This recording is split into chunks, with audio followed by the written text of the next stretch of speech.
کیا آپ جانتے ہیں کربلا کا سب سے کم عمر دلیر کون تھا؟ ایک ایسا نوجوان جس کی عمر صرف 13 سال تھی، مگر حوصلہ ایسا کہ بڑے بڑے جنگجو ان کے ساتھ لڑنے سے گھبراتے تھے۔ وہ جوان جس نے شہادت کو شہد سے زیادہ میٹھا کہا، وہ حضرت قاسم علیہ السلام تھے۔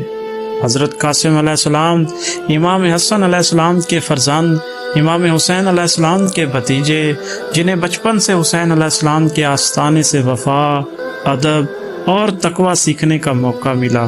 عاشور کی صبح جب امام حسین علیہ السلام اپنے ساتھیوں کو ایک ایک کر کے میدان میں بھیج رہے تھے، حضرت قاسم علیہ السلام بار بار اجازت مانگتے، مگر امام حسین علیہ السلام ٹال دیتے۔ آخر کار کیا آپ جانتے ہیں کربلا کا سب سے کم عمر دلیر کون تھا؟ ایک ایسا نوجوان جس کی عمر صرف 13 سال تھی، مگر حوصلہ ایسا کہ بڑے بڑے جنگجو ان کے ساتھ لڑنے سے گھبراتے تھے۔ وہ جوان جس نے شہادت کو شہد سے زیادہ میٹھا کہا، وہ حضرت قاسم علیہ السلام تھے۔ حضرت قاسم علیہ السلام امام حسن علیہ السلام کے فرزند، امام حسین علیہ السلام کے بھتیجے، جنہیں بچپن سے حسین علیہ السلام کے آستانے سے وفا، ادب اور تقوی سیکھنے کا موقع ملا۔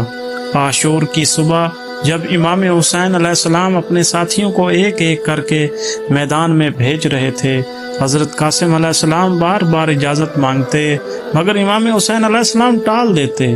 آخر کار